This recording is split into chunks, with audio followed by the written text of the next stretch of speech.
గన్నవరంలో ఈసారి వల్లభనేని వంశీ ఓడిపోవడం ఖాయమని వల్లభనేని వంశీ భావించారని, అందుకే రాజకీయాల వైపు కాకుండా ఆయన బిజినెస్ మీద మరింత కాన్సన్ట్రేషన్ చేయబోతున్నారని, అందులో భాగంగానే వల్లభనేని వంశీ అమెరికాకి వెళ్ళి అక్కడ పంచి ప్రభాకర్ గారితో ఒక బిజినెస్ని స్టార్ట్ చేయబోతున్నారు అంటూ రకరకాలుగా కొన్ని వార్తలు ఇప్పుడు సోషల్ మీడియాలో చక్కర్లు కొడుతున్న నేపథ్యంలో ఈ అంశం మీద మనతో మాట్లాడేందుకు, విశ్లేషణ అందించేందుకు ప్రముఖ రాజకీయ విశ్లేషకులు కృష్ణకుమారి గారు మనతో ఉన్నారు. మేడంతో మాట్లాడదు. మేడం నమస్తే. మేడం నమస్తే. మేడం, ఈసారి గన్నవరంలో వల్లభనేని వంశీ ఓడిపోవడం ఖాయం అనేటువంటి సంకేతాలు వంశీకి అందాయని, అందుకే రాజకీయాల మీద కాకుండా బిజినెస్ మీద ఎక్కువగా కాన్సన్ట్రేషన్ చేద్దాం అనే ఉద్దేశంతో వల్లభనేని వంశీ అమెరికాకు వెళ్ళి అక్కడ పంచి ప్రభాకర్ గారితో ఒక బిజినెస్ స్టార్ట్ చేయబోతున్నారు, ఆయన అమెరికాలో కొన్ని పెట్టుబడులు పెట్టబోతున్నాడు అంటూ రకరకాలుగా వార్తలు అయితే వస్తూ ఉన్నాయి. వీటి మీద మీ విశ్లేషణ ఏంటి మేడం? ఏముంది, ఏ గూటి పక్షులు ఆ గూటికే చేరతాయి అన్నట్లు అన్నీ ఒకే గూటి పక్షులు కదా. కాకపోతే కొంచెం సముద్రాల అవతల ఉన్న ఆ పక్షి ఈ పక్షి ఒక చోట చేరిని అనుకోవాలి.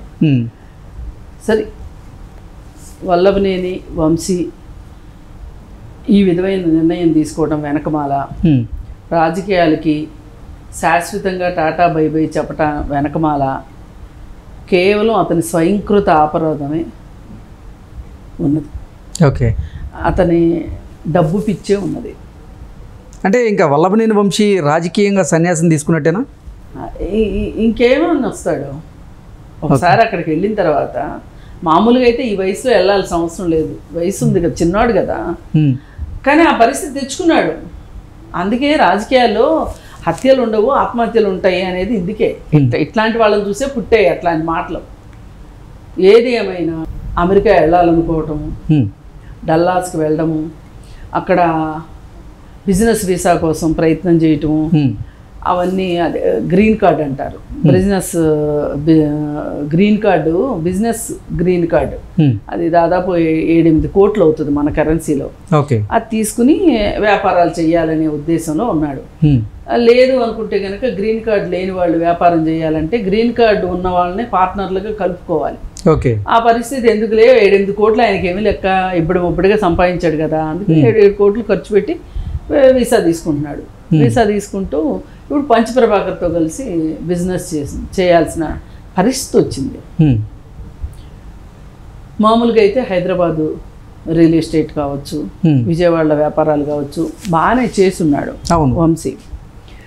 మరి వాళ్ళ అమెరికా దాకా వెళ్ళి రాజకీయ సన్యాసం తీసుకుని వెళ్ళి చేయాల్సిన పరిస్థితి వచ్చింది అంటే ఇందాక అనుకున్నట్లు స్వయంకృత అపరాధమే.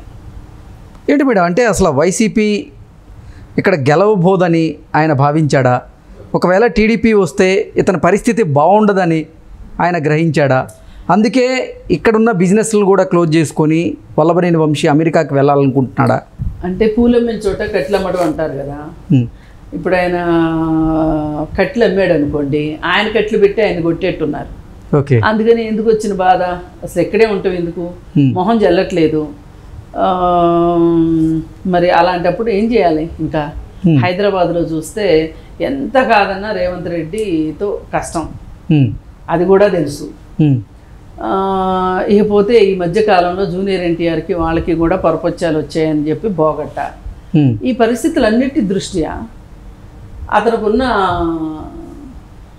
ఆప్షన్ ఏంటి అంటే అమెరికా వెళ్ళడమే. మామూలుగా అయితే కనుక ఏమన్నా బాగా ఆర్థిక నేరాలు చేసిన వాళ్ళు లండన్ వెళ్ళి విశ్రాంతి తీసుకుంటూ ఉంటారు. ఇప్పుడు అతనికి అవసరం లేదు, ఎందుకంటే అతను చేసిన నేరాలు ఏమీ ప్రూవ్ కాలేదు కాబట్టి. పైగా చట్టానికి దొరికే నేరాలు కాదు అతను చేసింది, నైతికమైన నేరాలు చేశాడు కాబట్టి ఇంకా ఖచ్చితంగా వెళ్ళిపోయాడు. ఇక్కడ ఉంటే మటుకు కష్టం అనేది అర్థమైపోయింది. ఎవరినైతే పప్పు పప్పు అన్నాడో ఆ పప్పునే ఇవాళ ఏం చేయడానికైనా సిద్ధంగా ఉన్నాడు అనేది అర్థమైంది. అదే ఈ మీరు అనుకున్న పప్పు గనక చంద్రబాబు నాయుడు పక్కన ఉండుంటే గనక, లేకపోయి ఉన్నట్లయితే మీరు అసలు ఇంత సాహసం చేయాల్సి వచ్చేది కాదు, అమెరికా దాకా మీ బతుకులు వెళ్ళాల్సి వచ్చిన పరిస్థితి ఉండేది కాదు. కానీ ఇక్కడ మీరు అనుకున్న పప్పు ఉన్నాడు ఇక్కడ. ఆ పప్పు ఇవాళ మరి మీరు అన్నందువల్ల కానీ లేకపోతే నిజంగా అతని దగ్గర లోపల ఉన్న క్యాలిబర్ కావచ్చు ఏదైనా కానీ ఇవాళ ఒక రకంగా ఒక చిచ్చరపిడుగులాగా తయారయ్యాడు లోకేష్. ఎవరికి నచ్చినా నచ్చకపోయినా ఇది వాస్తవం. అతని వ్యూహాలు కానీ అతని మాటలు కానీ అతని చేతలు కానీ ఏదైనా చాలా చంద్రబాబు నాయుడు కూడా మరిపించేలాగా ఉన్నాయి. మరి ఇలాంటి వ్యక్తి ముందు ఉండటం కష్టం అర్థమైపోయింది. అర్థమైపోయి సర్దుకుని అమెరికా వెళ్ళారు. ఏదైనా అమెరికా అదేదో బోతల స్వర్గం, అక్కడేవో ఇంకా అసలు చీపుర్లు పెట్టి ఊడ్చుకోవడమే డబ్బులు అనే ఫీలింగ్లో ఉంటారు కదా. వెళ్ళారు, అదృష్టాన్ని పరీక్షించుకుంటారు. అంటే పంచి ప్రభాకర్తో బిజినెస్ చేసే స్థాయికి వల్లభనేని వంశీ ఎందుకు వచ్చారు? అంటే అంత స్థాయికి ఎదిగాడనా, అంత స్థాయికి దిగజారాడనా? అంటే మామూలుగా పాత రోజుల్లో శంకరగిరి మాన్యాలు పట్టడం అంటే ఏమో అనుకున్నా కానీ ఈయన ఇప్పుడు కరెక్ట్గా శంకరగిరి మాన్యాలు పట్టాడు వంశీ. లేకపోతే వాడు ఏం మాట్లాడాలి వాడి గురించి? ఎన్ని సవాళ్ళు విసురుతున్నాం వాడికి సిగ్గు శరవం మనిషి పుట్టక పుడితే వాడు నిజంగా వాడు తినేది అన్నమే అయితే గనక ఇండియాకి వచ్చి నిలబడాలి. ఎస్ నేను మాట్లాడతాను, ఏం చేస్తారో చేసుకోండి అని రావాలి ఇండియాకి ఒక్కసారి అంటే ఒక్కసారి. మరి రాలేదంటే ఆడు ఎంత చవటో ఎంత ఎదవో అర్థం కాలేదా? అలాంటి చవట ఎదవతో కలిసి నువ్వు బిజినెస్ చేస్తావు. పంచి ప్రభాకర్కి యుఎస్ సిటిజన్షిప్ ఉందని గ్రహించే ఇప్పుడు వల్లభనేని వంశీ ఆయనతో బిజినెస్ చేసేందుకు ప్రయత్నం చేస్తున్నాడా, లేదంటే ఇతరత్ర కారణాలు ఏమైనా ఉన్నాయంటే ఏం చెప్తా? అంటే ఏదైనా ఈ వగ్గుట్ పక్షులు అన్నాను కదా, కొంచెం ఏదో ఫ్రీక్వెన్సీ కలుస్తుంది అనుకున్నారు. పైగా వీడు ఎప్పటి నుంచో వెళ్ళి ఉన్నాడు కదా పంచి ప్రభాకరు, అందుకని ఎంతో కొంత ఉపయోగపడతాడు అనుకున్నారు. అసలు విజయవాడలో ఇంతకంటే హేమీలు వంశీకి తెలిసిన వాళ్ళు అమెరికాలో ఉన్నారు. వాళ్ళెవరి దగ్గరికి వెళ్ళాల, ఎందుకంటే వాళ్ళందరికీ మన కంపు బాగానే తెలుసు. అందుకని చెప్పి మనం ఎలా ఎవరినెత్తిన చేతులు పెట్టి పైకి వచ్చాము, ఎవరి ఆస్తులు కొట్టేసి ఇవాళ మనం ఈ స్థితిలో ఉన్నాము, ఎవరెవరికి టోపీ పెట్టాము అందరికీ తెలుసు. ఇదేది అప్పుడే ఒక 100 ఏళ్ళు అయితే అయిపోలేదు కదా అందరూ మర్చిపోవటానికి. కాబట్టి జూనియర్ ఎన్టీఆర్ని ఎంత ముంచింది నానిను వంశీ కలిసి. వల్లభనేని వంశీని ఒక సామాజిక వర్గం దూరంగా పెట్టింది, అది ఆయన జీర్ణించుకోలేకపోతున్నాడు. ఎలా అయినా సరే ఇప్పుడు ఆ సామాజిక వర్గంలోనే కొంతమంది పెద్దలతో ఆయన కలిసేందుకు ప్రయత్నాలు చేస్తున్నారంటూ కూడా రకరకాలుగా వార్తలు అయితే వస్తున్నాయి. వార్తలు వచ్చినాయి. అమెరికా వెళ్ళాడు, అమెరికా చంద్రబాబు నాయుడు వెళ్ళగానే వెనకమాల వెళ్ళాడు, అక్కడేదో సంధి చేసుకుందామని చూశాడు. పార్టీలో మళ్ళీ తిరిగి చేరతానని అడిగితే లోకేష్ మాత్రం ఒప్పుకోలేదు. ఇక తప్పనిసరి పరిస్థితుల్లో కనీసం బీజేపీలో చేరదామని ప్రయత్నం చేస్తే బీజేపీ వాళ్ళు కూడా చంద్రబాబు నాయుడు దగ్గర నుంచి ఎన్ఓసి తీస్తేనే బీజేపీలో చేర్చుకుంటామని వాళ్ళంటే దానికి కూడా కుదరదు అని చెప్పి మరి ఇలాంటి వాటికి మామూలుగా అయితే చంద్రబాబు నాయుడు మెత్తబడేవాడేమో, లోకేష్ మెత్తబడలేదు. అందుకని ఎన్ఓసి లేదు గిన్ఓసి లేదు పోవాయి అవతలకి అనేసరికి ఇంకా తట్టబుట్ట సర్దుకొని నాకు ఈ సామాజిక వర్గం కానీ ఈ పార్టీ కానీ నాకు ఏ మాత్రం అండాదండాగా నిలవవు అనే సంగతి అతనికి అర్థమైపోయి ఇంకా ఎక్కడ నేను చెల్లుబాటు అవుతాను అని చూస్తే వాడు పాయికాన దొడ్డు లాంటి మనిషి ఉన్నాడు కదా, వాడైతే కరెక్ట్గా సరిపోతాడు అనుకున్నారు. వెళ్ళాడు అక్కడికి, వాళ్ళిద్దరు కలిసి బిజినెస్ చేయబోతున్నారు అంట. చేయనివ్వండి, వాడు అలా అయినా ఎప్పుడన్నా